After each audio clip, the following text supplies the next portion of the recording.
پھر آ جاتی ہے بات کہ ان کو کون سی سروسز چاہیے.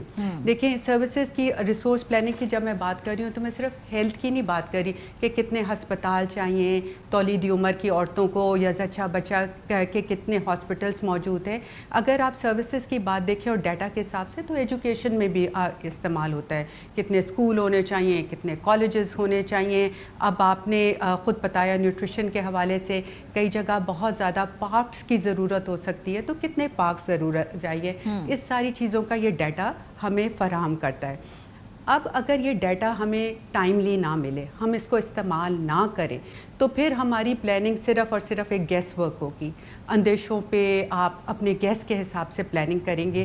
تو کیا آپ کو لگتا ہے کہ یہ ایکویٹیبل, اور جب میں ایکویٹیبل کی بات کر رہی ہوں تو میں ایکولی نہیں کہہ رہی, جن کو زیادہ ضرورت ہے وہاں تک وہ ریسورسز پہنچائے جائیں, جن کو کم ہے, جن کے پاس پہلے ہی موجود ہیں, وہاں پہ یہ ریسورسز نہ پہنچائے جائیں. اسے کہتے ہیں پلاننگ. تو یہ ڈیٹا آپ کو دیہاتی شہری تمام جگہ کے فرق بتاتا ہے, آپ کے سامنے پریزنٹ کرتا ہے, اور پھر اس کے حساب سے آپ ریسورس ایلوکیشن کرتے ہیں. یعنی کہ ہر چیز ایویڈنس بیسڈ ہے اور ایکویٹیبلی پھر آپ اس کو ڈسٹریبیوٹ کرتے ہیں. ڈسٹریبیوشن کے بعد جو ڈیٹا بہت زیادہ کام آتا ہے وہ مانیٹرنگ کے کام آتا ہے کہ کیا لوگوں نے اس کو استعمال بھی کرنا شروع کیا ہے. فار ایگزامپل اگر ایک ہسپتال میں 1000 لوگ آ کے اس کو استعمال کر رہے تھے اور کم از کم 5000 کو استعمال کرنا چاہیے تھا, تو کیا وہ استعمال کر رہے, وہ بھی یہ ڈیٹا بتاتا ہے.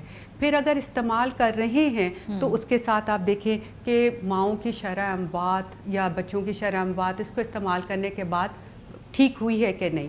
یہی ڈیٹا اگر ہم آپ نے آج شروع میں بات کی تو ہم زچہ بچہ یا بچوں کے حساب سے یا ریپروڈکٹیو ایج کے حوالے سے بھی اگر ہم دیکھیں تو پھر اسی ایج گروپ کا ہم دیکھتے ہیں کہ کون سی خواتین اس ریپروڈکٹیو ایج کی کس ضلع میں زیادہ ہے, کون سے ضلع میں بچے زیادہ پیدا ہو رہے ہیں, یا شرح اموات زیادہ ہے, چاہے وہ ماؤں کی ہیں چاہے وہ بچوں کی ہے.